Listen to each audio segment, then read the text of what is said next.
There are other reasons of poverty like corruption and bribery in a society.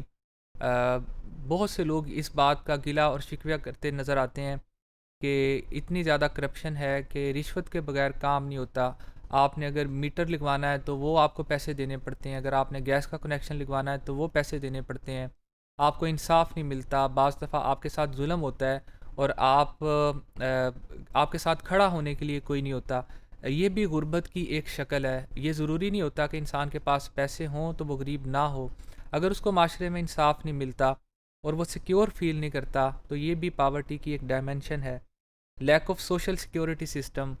Pakistan کا ایک بہت بڑا طبقہ ایسا ہے جو کہ غریب لوگوں پہ مشتمل ہے، جو کہ مزدور لوگ ہیں، جیسے ریڑھی لگانے والے یا چھوٹے چھوٹے دکاندار ہیں.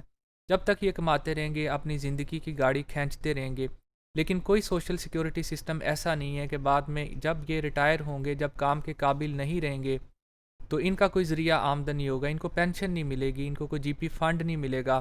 ایسا سسٹم ضرور ہونا چاہیے کہ لوگ چاہے وہ جاب کرتے ہوں یا کام کرتے ہوں، ان کو کم از کم اس قدر زیادہ عدم تحفظ کا احساس نہ ہو کہ اگر 2 دن کام نہیں کیا تو پھر کھانے کے لیے پیسے بھی نہیں ہیں. لیک آف ایجوکیشن بھی اس کی ایک ریزن ہے.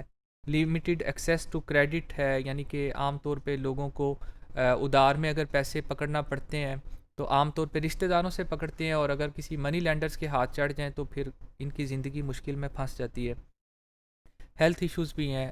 ہیلتھ غربت کی ایک بہت بڑی ڈائمنشن ہے. اگر انسان صحت مند نہیں ہے تو وہ زندگی کی بہت سی سہولیات سے فائدہ نہیں اٹھا سکتا، انجوائے نہیں کر سکتا. Social exclusion of minorities and certain groups in Pakistan is also very common.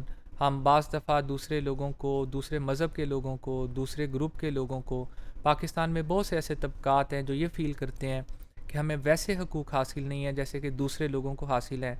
بعض دفعہ ان کے پاس دولت بھی ہوتی ہے، لیکن ان کی یہ فیلنگ بالکل جائز ہے. جب معاشرہ دوسرے لوگوں کو ان کے بنیادی حقوق سے محروم رکھتا ہے تو یہ بھی غربت کی ایک وجہ ہے. پور جوڈیشل سسٹم ہے. پاکستان میں دیہاتوں میں بہت سی جگہوں پہ کئی کئی سال مقدمات چلتے ہیں. لوگ آپ کو بیچارے در بدر رلتے ہوئے نظر آئیں گے، اور یہ سسٹم اس قدر زیادہ گمبھیر ہے اور اس قدر زیادہ ڈیلینگ ہے کہ انصاف ہوتا ہوا نظر نہیں آتا. چاہے وہ زمین کے مقدمات ہوں یا دوسری چیزوں ہوں، اس کو ہم ڈینائی نہیں کر سکتے. اگر پاکستان میں انصاف کے نظام کو ٹھیک کر دیا جائے تو پاکستان میں غربت کی ایک بڑی وجہ بھی ٹھیک ہو سکتی ہے. اور یہ غربت کی ایک بڑی وجہ ہے لوگوں کے بہت سے پیسے اس پہ ضائع ہوتے ہیں، بہت سا ٹائم ضائع ہوتا ہے. لوگ پڑھے لکھے نہیں ہیں بیچارے، انہی کے چنگل میں پھنسے رہتے ہیں. ایک اور بڑی ریزن اس کے اندر کاسٹ سسٹم ہے، ذات پات کا نظام ہے، سوشل سپینڈنگ ہے. یہ سب سے بڑی ریزن ہے پاکستان میں پاورٹی کی. جو حکومت کے مسائل ہیں وہ بھی ٹھیک ہیں، جو معاشرے کے مسائل ہیں وہ زیادہ بڑے ہیں. پاکستان میں لوگ اپنی آمدن کا ایک بہت بڑا خرچہ جو ہے وہ فضول رسومات پہ خرچ کرتے ہیں، لوگوں کو خوش کرنے کے لیے خرچ کرتے ہیں. شادی بیاہ اور دوسری رسومات کے اوپر اس قدر زیادہ خرچ کرتے ہیں کہ یہ لائف ٹائم سیونگ کا ایک بہت بڑا حصہ ہوتا ہے. قرض لے کے خرچ کرتے ہیں. اگر جہیز کے اوپر اور یا لوگوں کو دکھانے کے لیے اتنی بڑی بڑی اماؤنٹ کو خرچ نہ کیا جائے تو یہ پیسے ان کی غربت کو ختم کرنے کے لیے کافی ہو سکتے ہیں. اس کے لیے معاشرے کو چینج کرنے کی ضرورت ہے. ایسے لیڈرز کی ضرورت ہے جو لوگوں کو سوشلی چینج کر سکیں، کیونکہ یہ ایک ایسا فیکٹر ہے کہ اس کی وجہ سے لوگ مشکل کا شکار ہیں، دیکھا دیکھی ایک دوسرے کے ساتھ مشکل کا شکار ہیں.